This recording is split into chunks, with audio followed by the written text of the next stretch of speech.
আসসালামু আলাইকুম। আপনারা দেখছেন ইব্রাহিম 360 সাথে আছি আমি ইব্রাহিম খলিল। আজকে টিটিএর মাধ্যমে আমরা ক্লাস 8 এর ইংরেজি চ্যাপ্টার 7.2.3 যে অ্যাক্টিভিটিজ আছে, right, highlight the verb that use Shaoli's in her expression, এই বিষয়টা নিয়ে আলোচনা করব।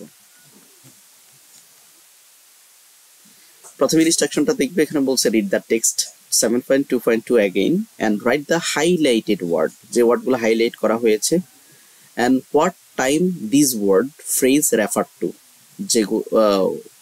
যেগুলো যে ওয়ার্ড বা ফ্রেজগুলো টাইম রেফার করে, and what forms of verb, কোন ধরনের ফর্মস গুলো রেফার করে, and they are in sentence, বাক্যে Shauli has used to express these times in given columns. Finally, check whether all the form of verb are used correctly or not. কলামে কিছু word দেয়া আছে, কিছু verb দেয়া আছে, verb form, এবং কিছু বাক্যে সেগুলো ব্যবহার করা হয়েছে। তো কি ফলো করে, ও যে অ্যাডভার্বিয়ালস ব্যবহার করে, তো সেইগুলা কারেক্ট কিনা এই বিস্তারিত বিষয়গুলো আমরা দেখব। তো এখানে বলছে এটা করে দেয়া আছে ফর অ্যাবাউট আ মান্থস, এটা হচ্ছে highlighted word in the story. 7.2.2 তে যে স্টোরিটা আছে সেটার মধ্যে ফর অ্যাবাউট আ মান্থস এটা দেয়া আছে। তো time of the action highlighted word refers, মানে এই for a month, for about a months এটা দ্বারা কি বোঝায়, কি রেফার করে? It means the work started before a months and still it is going.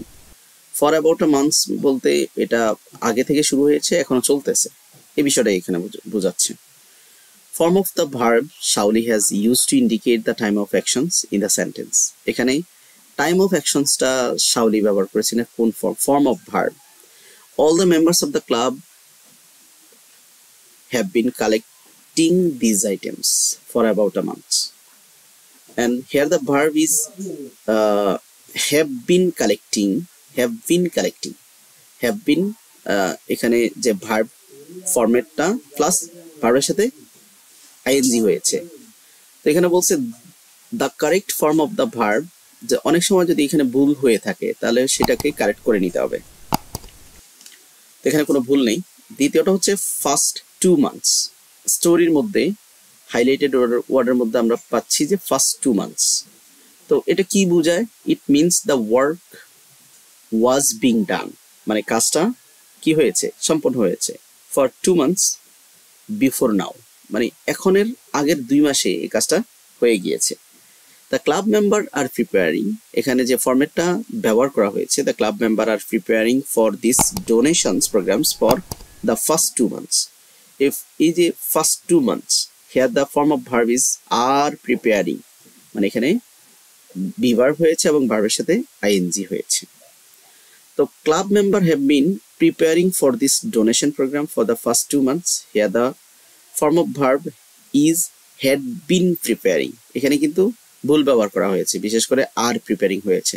তো এটা তো অলরেডি বলছে ফার্স্ট 2 months। তো অতীতকালের যদি 2 months এর কথা বলা হয় তাহলে সেক্ষেত্রে প্রেজেন্ট কন্টিনিউয়াস ব্যবহার না হয়ে সেটা কি ব্যবহার হবে, সেটা হবে first perfect continuous.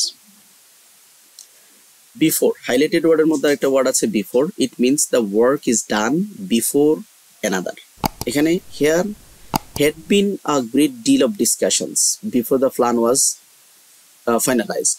Here the form of verb, এখানে বলছে had been before the plan was finalized, had been before ভার্বের ফার্স্ট ফর্ম। তো আমরা জানি যে এই যে had been before এর পূর্বে যেটা হবে পারফেক্ট হবে, ফরে যেটা হবে ইনডিফিনিট হবে। সো এই ফর্মেটটা ঠিক আছে। তারপরে নাও কথাটা আছে, now it means the work is being done at present. Now বলতে আমরা বর্তমানে কোনো কাজ করাকে বুঝাই। Here the form of verb is wandering, verb plus ING. Shaoli is wandering around the campus, এখানে ইজ ওয়ান্ডারিং, হ্যাঁ, প্রেজেন্ট টেন্স ব্যবহার করা হয়েছে, এখানে কোনো ভুল নেই, সঠিক আছে।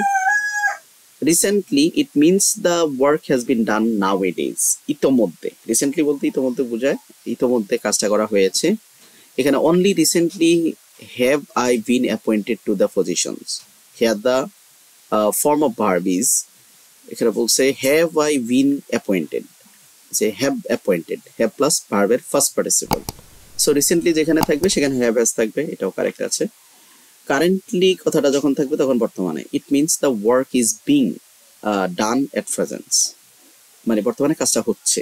The position that I am currently occupying, here the form of verb is am occupying. So যেহেতু কারেন্টলির কথা বলছে সেক্ষেত্রে এম অকুপাইং মানে ভিভার প্লাস ভার্বের সাথে আইএনজি ব্যবহার করা হয়েছে।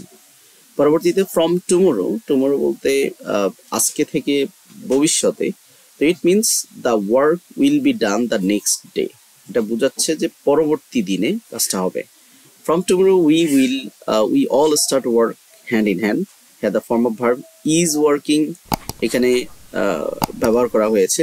তো টুমোরো যদি হয় সেটা অবশ্যই we shall start working, shall ব্যবহার করা হবে, শেল অর উইল ব্যবহার করা হবে, সো এখানে ইজ হবে না।